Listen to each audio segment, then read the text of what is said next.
Welcome to the business of being healthy, where we are passionate about treating our health as good as we treat our wealth. Shelly Bryan here, and I am obsessed with sharing real-life experiences and wisdom to help save you time, heartache, and money as you continue to grow personally and professionally. Twice a week, we push aside that BS to take massive intentional action. And I promise by tuning in, you will receive the straightforward talk you've been waiting for, filled with actionable steps that will inspire you to achieve the health and wealth you desire while you are building your empire.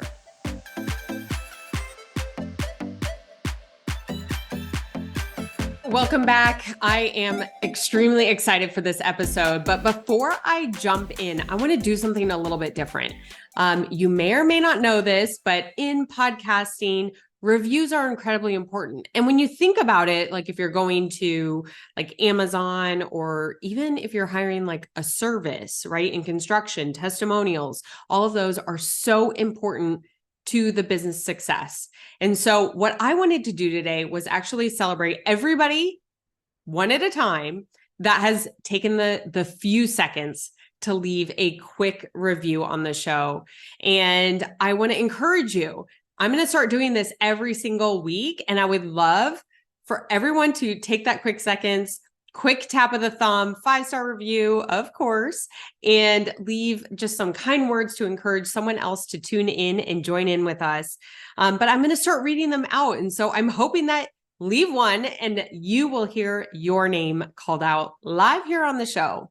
But this one actually comes back from January, right when I launched this show, kind of after quite a few episodes. And this is from Jazz Jaunt. Jazz Jaunt. She said, "Love this podcast. I learn something new every time I listen that I can apply straight away. Gold." Thank you, Jazz, so much for leaving that. Don't forget, leave your name on there. Leave something to encourage someone else to tune in as well. And I am going to call your name out too. But today's episode, I am actually going to do a few things. What I want to share, and if you've been following along for a while, I spent, part of my career path was actually in the pharmaceutical industry. I spent about, just shy of 18 years in the industry. I've held various roles, and I want to take you all the way back to the beginning. And this is the sales position. So much fun. This was back in like 2004, so quite some time ago, but it's pure gold, what I'm going to share with you. And I'm actually going to show you a process, not only in, what doctors use. This is how doctors, medical providers, it's a system that they use to make decisions on how they treat patients. And I was thinking about this the other day because this same system, we can use it in our business. We can use it in our health. We can use it with a lot of the decisions that we have to make, and it helps remove the emotion out of it. Now, again, I'm not a doctor. I'm not trying to be a doctor. But like I said, I have almost 18 years within the industry, from sales to marketing to like speaker training to all kinds of different things. So I really understood the ways in which to communicate to this highly trained professional group. And I want to say that it's still the same. It's not. The medical industry, we all know it as patients. It has changed significantly.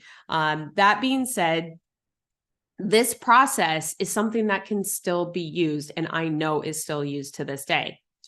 And it's all about processing choices faster.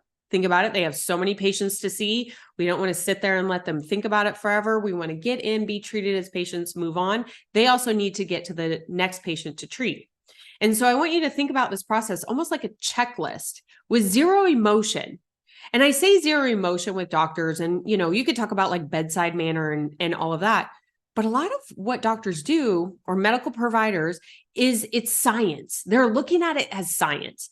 And if there's too much emotion or emotional tied to the patient, it can cloud decisions. And so this is something that we used within the pharma industry. And listen, guys, I know Trust me, I have my own words to say about the industry. That's not what we're talking about here right now. Okay. We're talking about this decision-making processes. I'm not happy where the industry is right now. I have many friends who it like hurts me to see that they're still still doctors, but they're not able to treat the same way.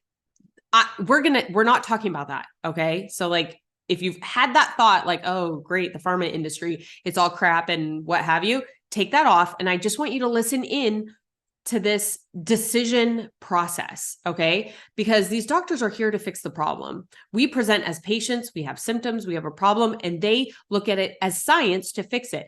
And of course, some have better bedside manner than others, right? We tend to like those doctors, but there are also an incredible amount of medical providers that maybe don't have the greatest bedside manner, but are really good at what they do, okay? So this process, and we use this, again, I'm bringing it back to the sales side, is doctors look at 4 things: safety, efficacy, cost, and compliance, SECC. And what I want to do today is take you through each one. I'm going to relate it to business.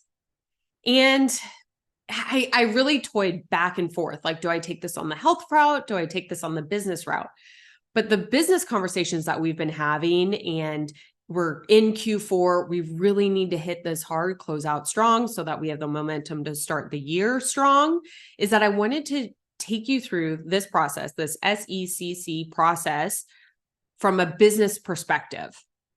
And the first thing I'm going to do is take you through how the doctor views it, but then I'm going to transition it and reframe it as a business owner, as an entrepreneur, as a leader within an organization. And so the first one, like I said, S, safety. So doctors are saying, what is the safety profile of this medication? They're looking at studies. They want to know, what are the side effects? What are the contraindications? What are the possible risks of me prescribing this medication or this treatment, procedure, surgery, all these different things? They're weighing in their head the safety, and each patient has like a different baseline. So it's not one size fits all. It's definitely fitting, and safety is number one. Of course, we're talking about medicine here. So when I look at it from a business perspective, this is where I want you to just really listen in and think about this, because this is a framework that you can use anytime you have decisions to make. But it's like, I look at this safety-wise, what lessons have I learned from previous efforts, experiences? Did I learn the right lesson? This is something that has definitely hit me within the last year, is I have learned so many lessons. I've failed, right, on many times. I'm sure you listening in, you're a go-getter, high achiever. You've probably failed a time or two. It hurts. Like, what did you learn? And was that the right lesson? And I think that this is so incredibly true, especially when it comes to scaling and or hiring a team. You know, like, if you have that gut feeling that maybe you shouldn't make that hire, but you're strapped and you didn't know what else to do, but you know that one bad apple can turn them all bad. Like, did you not listen to your gut that time? Is this a safe choice? I also think that you could think about this with clients. You know, often when you're interviewing, or clients are interviewing you, you know, we have a construction business.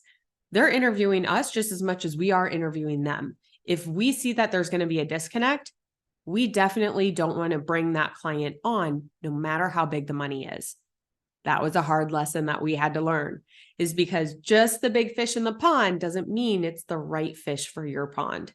So safety, are you listening to that gut? What lessons did you learn? And did you learn the right lessons that you can now apply that wisdom, that knowledge to what you're doing? So that was safety. The second part of this is efficacy. That's the E.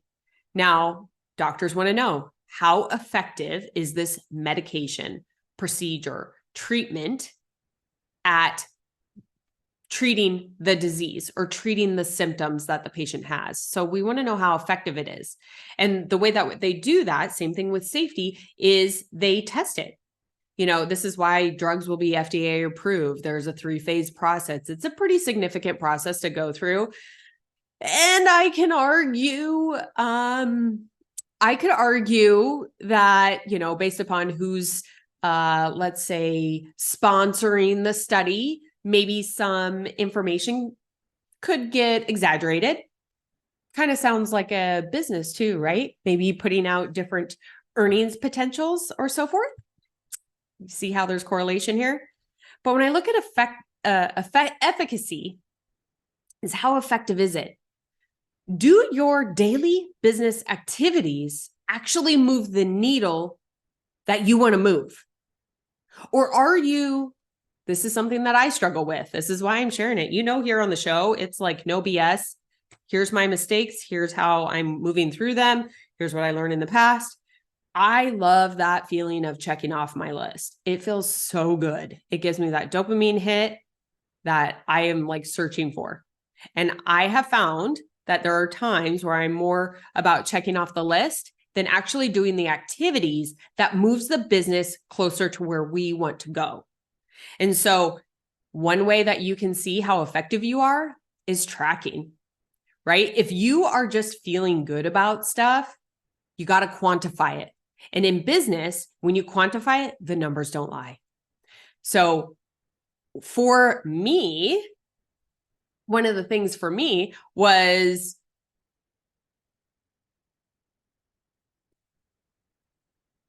when I would be working with different doctors, I knew that I was more effective in the morning versus in the afternoon. Energy became low. Fires came up. I had to put out these fires and I couldn't do everything. So even though maybe some days I took care of some fires in the morning, well, those really weren't the things that moved the needle in my business when I was in that sales position. And so I had to make sure I was not checking the box and I was actually doing the things to move the needle. I did this because I actually had weekly tracking numbers based upon prescriptions written. Believe it or not, everything is tracked now. Let's be honest. So I could see my efforts immediately.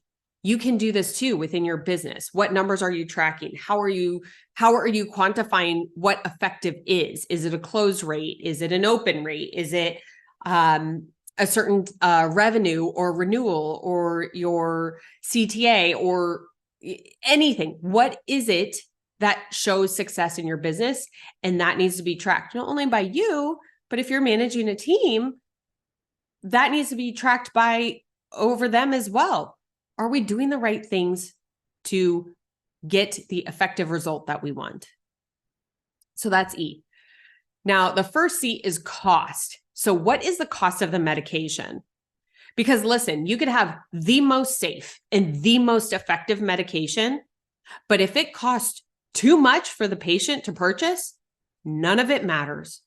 And so that was always something within the pharmaceutical industry and with insurance companies. It was always this battle. They had coupon cards and online things, and now they have GoodRx, which is actually really neat. But they have all these different tools to help bring down the cost.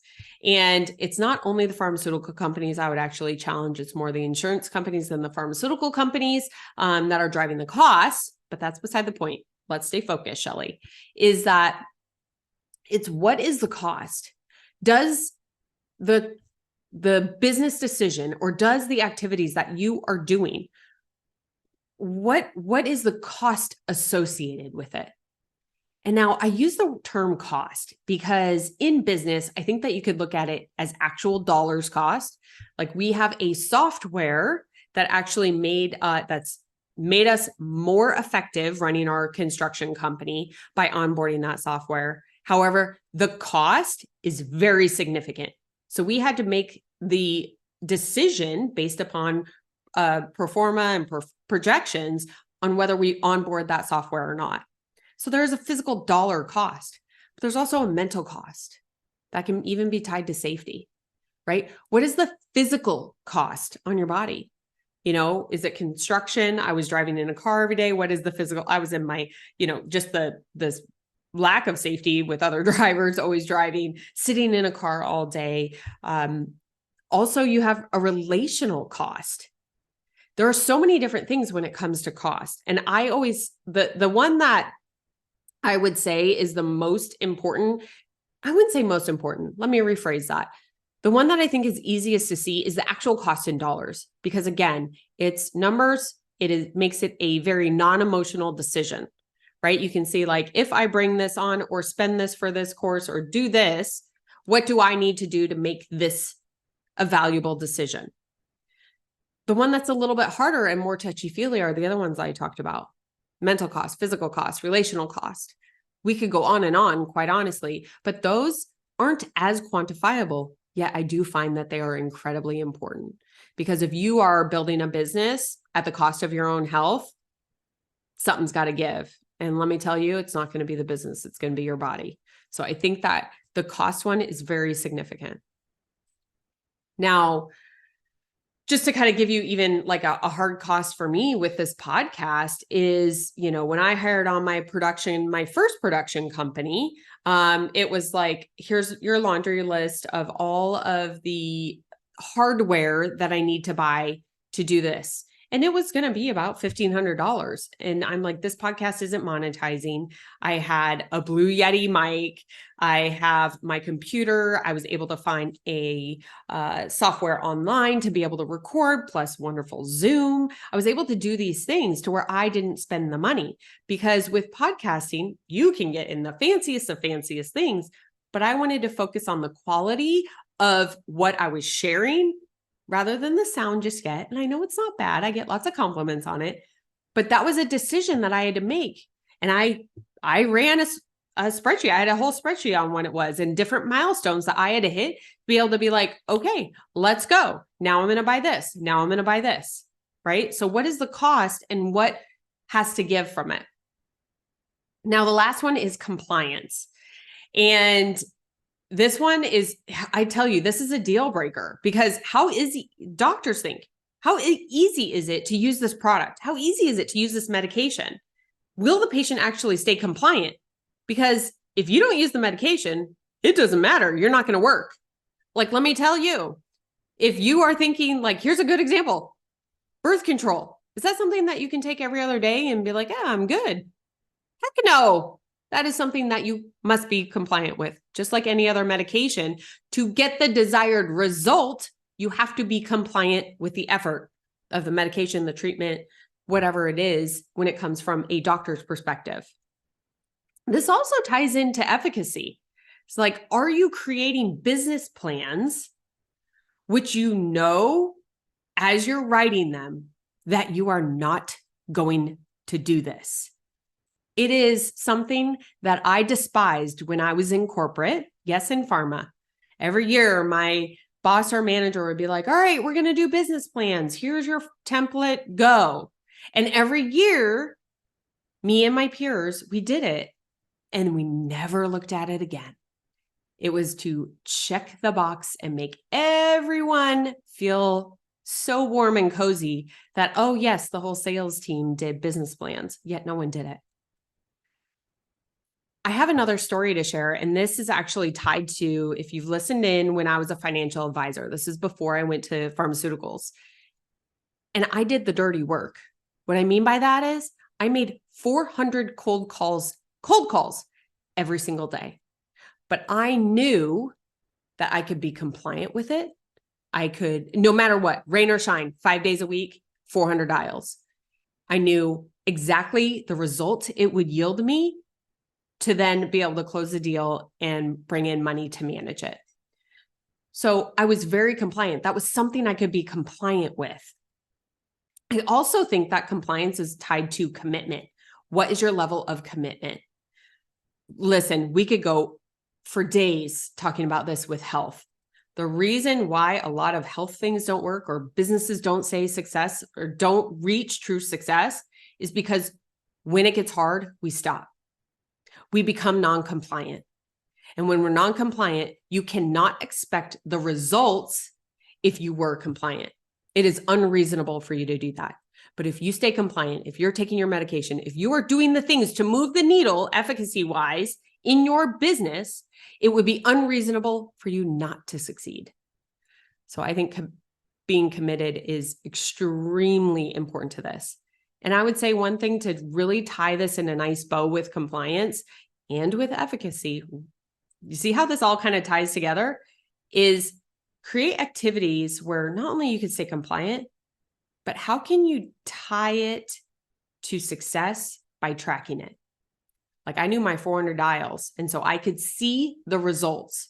When you see the results, this is why a lot of diet programs want you to lose weight within a week or a month, because you see results, you tend to stay more compliant. So if you can create activities for your business that move the needle, and then you can track it and see the results of your effort, that is a way to help support you staying compliant. Now, I just took you through. This is something that we talked about all the time. When I would go meet with doctors to sell, this is a sales tactic. You can use it not just for doctors, but for anybody. I wanted to tie this to your decision-making process as an entrepreneur, a business owner, a leader of a team, anyone that is wanting to do more, and you find yourself maybe in this like emotional decision space.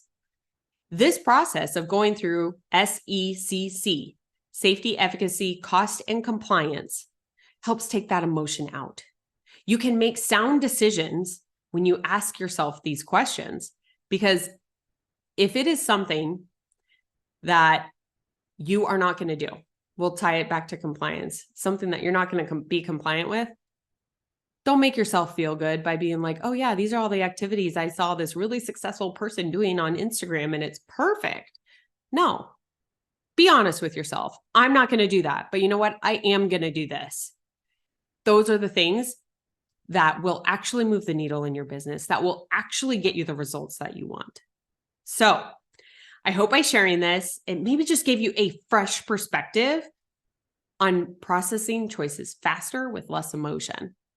So remember this, I'll have this in the notes, the SECC, so you can remember it.